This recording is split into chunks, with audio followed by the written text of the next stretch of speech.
오늘은 스가랴 12장 말씀 묵상하겠습니다. 스가랴 12장 구약 성경 1322쪽에 있습니다.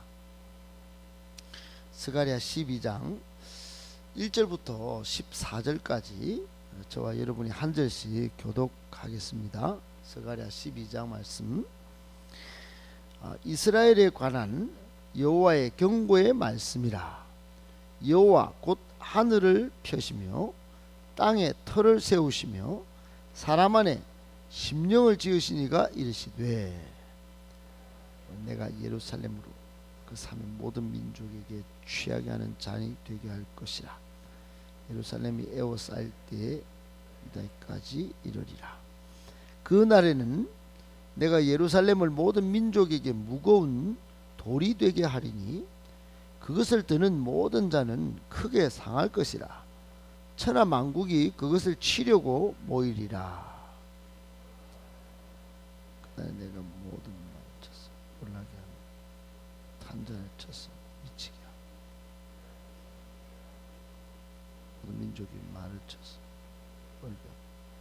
유다의 우두머리들이 마음속에 이르기를 예루살렘 주민이 그들의 하나님 만군의 여호와로 말미암아 힘을 얻었다 할지라.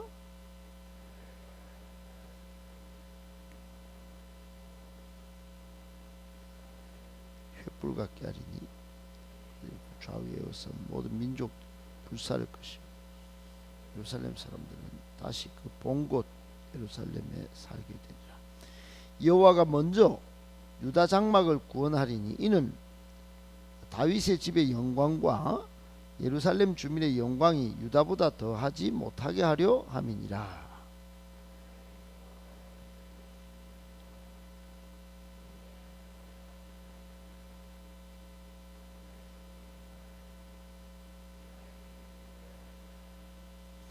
예루살렘을 치러 오는 이방 나라들을 그날에 내가 멸하기를 힘쓰리라.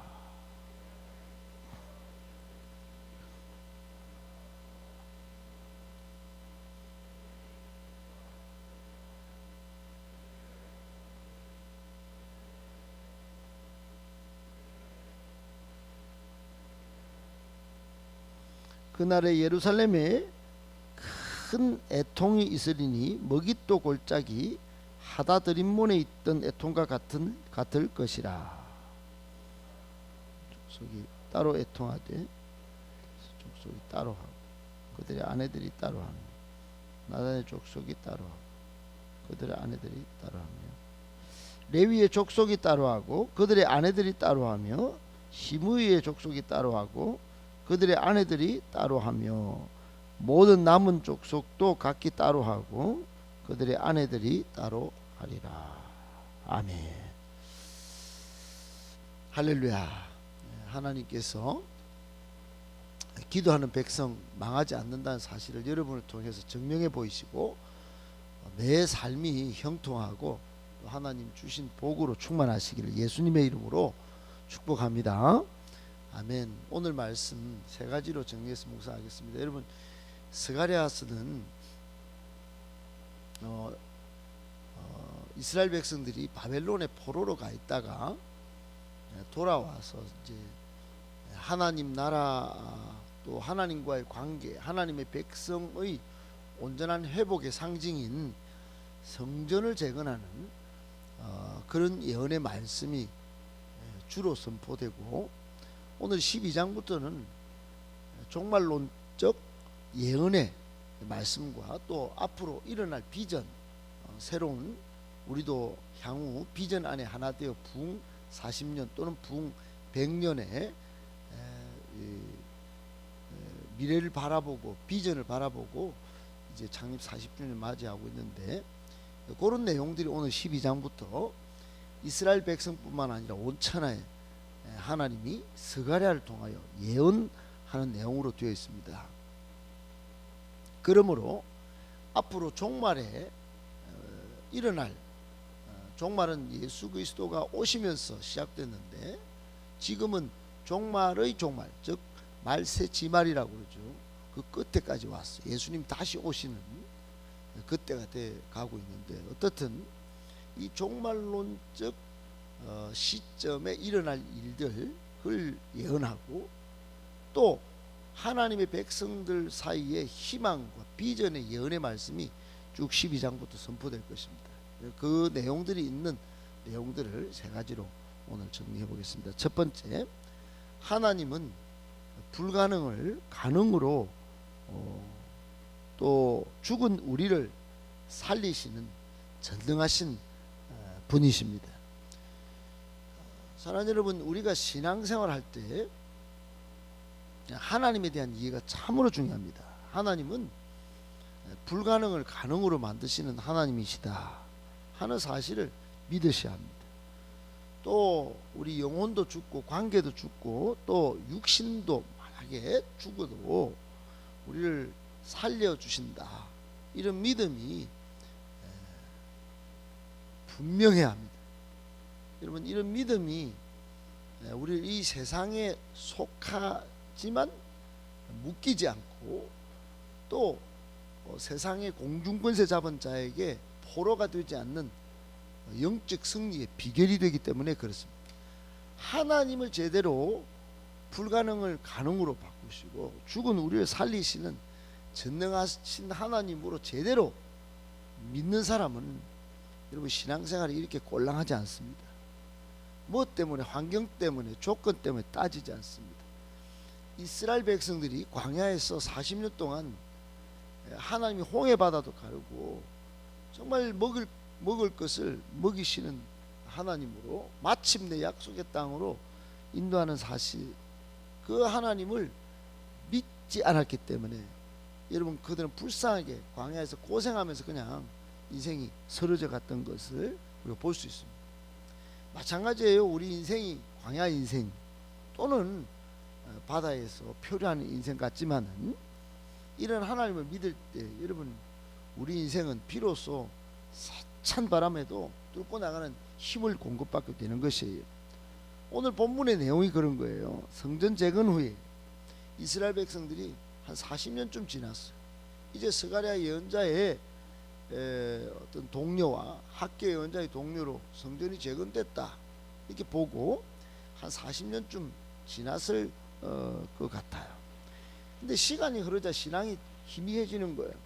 코로나 때 우리가 이 믿음이 참 중요했구나, 예배 드리는 것 자체가 중요했구나, 이런 생각이 있었지만 시간이 흐르면서 아이고 또 조건 따집니다.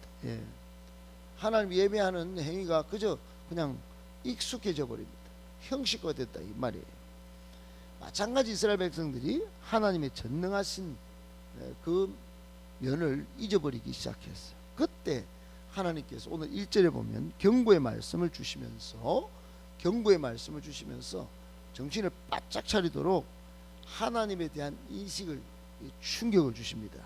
하나님이 어떤 분이냐, 1절 중반에 보면 여호와 곧 하늘을 펴신 분이시다.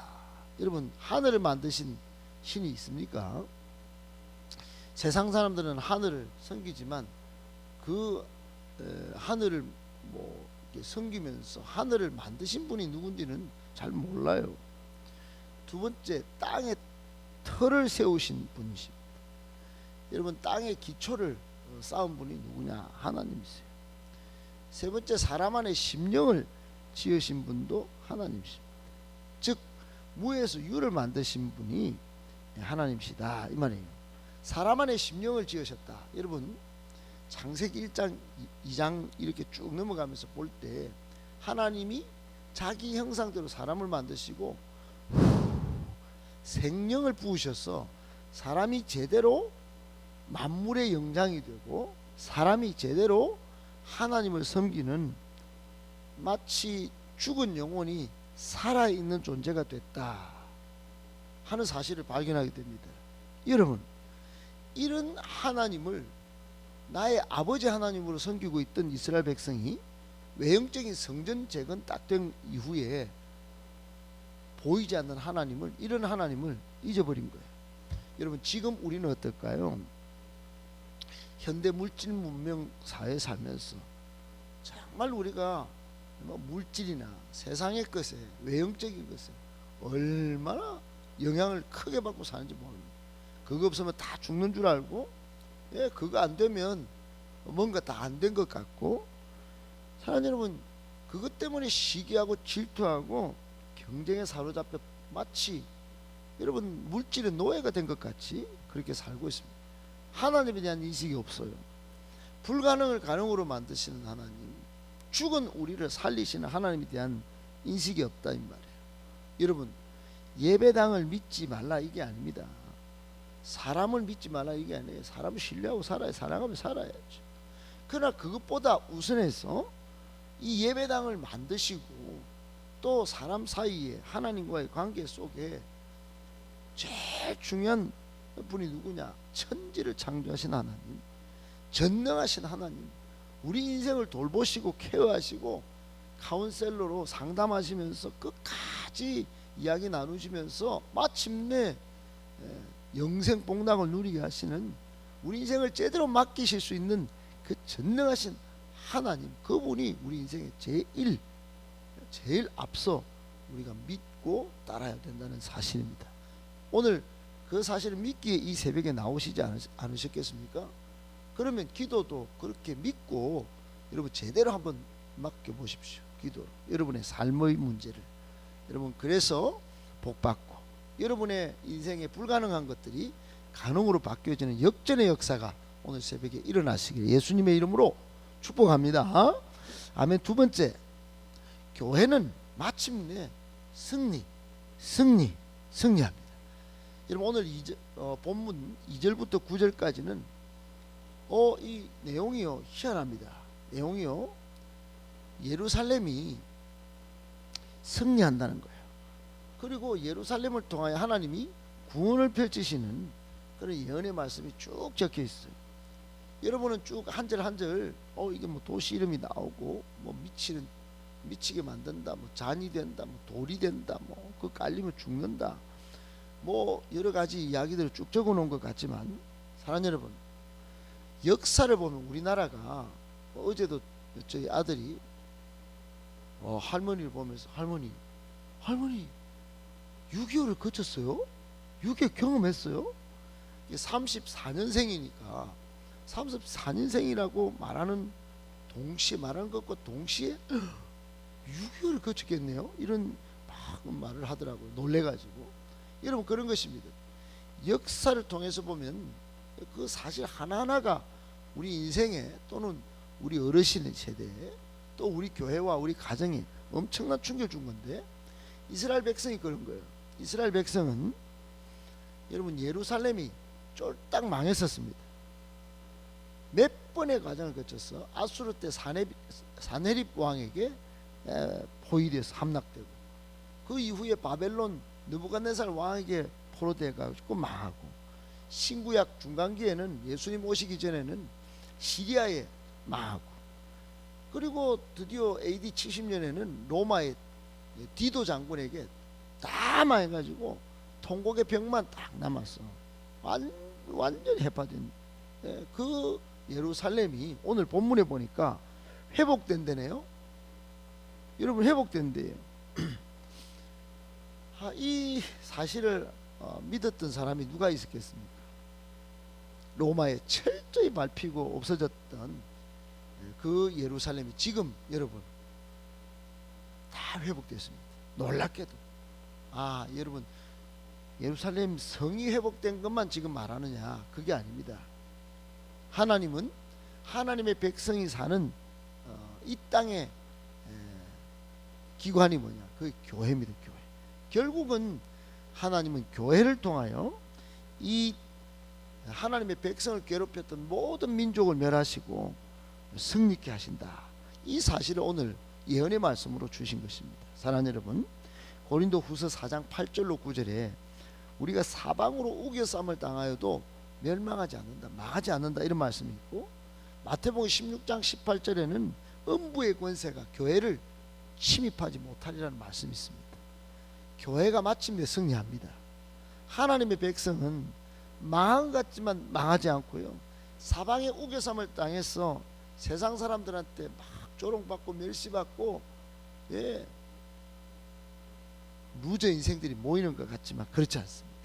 마침내 성도가 승리하고 교회를 하나님께서 영광스럽게 한다는 사실을 꼭 믿으시고, 그런 하나님 때문에 오늘 하루도 좀 흐뭇하고 행복해지시기를 예수님의 이름으로 축복합니다. 아멘. 마지막 세 번째, 우리는 예수 그리스도를 십자가에 못 박고 찌른 죄를 인하여 울어야 합니다. 여러분, 예수님이 어떻게 죽으셨습니까? 십자가에 못 박혀서 피 흘리고 돌아가셨습니다. 그러면 누구 때문에 그랬을까요? 그게 바로 인류의 죄, 바로 우리의 죄 때문에 그러셨습니다.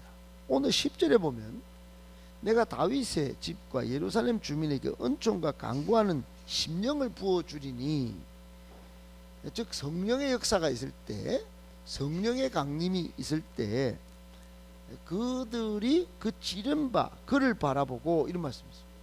그 찌른 바, 이거는 예수님의 이제 오시는, 그래서 십자가에 달리시는 이 종말론적 사건을, 십자가 사건을 이야기한 거예요. 예언의 말씀으로. 그 찌른 바 그를 바라보고 그를 위하여 애통한다. 근데 그 전부 끝까지 보면 애통이요, 얼마나 큰 애통인지 11절에 보면 그날에 예루살렘에 큰 애통이 있는데 마치 하다드림몬에 있던 애통과 같을 것이라. 여러분, 이스라엘 백성들은 가장 존경했던 왕이 다윗하고 그리고 요시아예요. 다윗 왕은 나라가 갈라졌기 때문에 반쯤은 애통 안 했어요. 그런데 요시아는 죽을 때 너무너무 큰 애통이 있었습니다. 그래, 그 요시아를 애통하던 땅이 어디냐면 하다드림몬인데, 마치 예수님이 돌아가실 때 그런 애통이 있을 것이다 하는 말씀을 오늘 본문에 해놨어요. 사랑하는 여러분, 전부 다 온 세상에 예수님이 죽은 이 사건, 여러분, 이거는 우리의 지금 돌아보면 뭐 우리를 위한 것이라고 우리가 믿고 구원을 이루기 위한 십자가 죽음이라고 믿지만, 여러분, 그때 예수님 십자가에 달리실 때 어머니도 그 옆에 계셨고 참 얼마나 울었겠어요. 여러분, 우리는 돌이켜서 이 예수 그리스도의 십자가 죽음이, 그 찔린 사건이 우리 때문에라다, 우리의 죄 때문에 못 박히셨다는 사실을 생각하고 여러분 회개해야 삶의 회복이 시작됩니다. 회개 때문에 하나님과 관계 회복이 일어나는 것입니다. 이 사실을 잊어버리는 순간 우리는 교만하고, 여러분, 예수 그리스도의 십자가에 다시 예수님을 죽이는 그런 죄된 삶이 불쑥불쑥 우리 타락한 본성 때문에 일어날 수 있게 되는 것이에요. 신앙의 첫 출발은 예수 그리스도의 십자가를 바라보고 회개하는 데서부터 시작한다 생각하시고, 오늘 이 아침에도 십자가를 바라보는 신앙 회복할 수 있기를 예수님의 이름으로 축복합니다.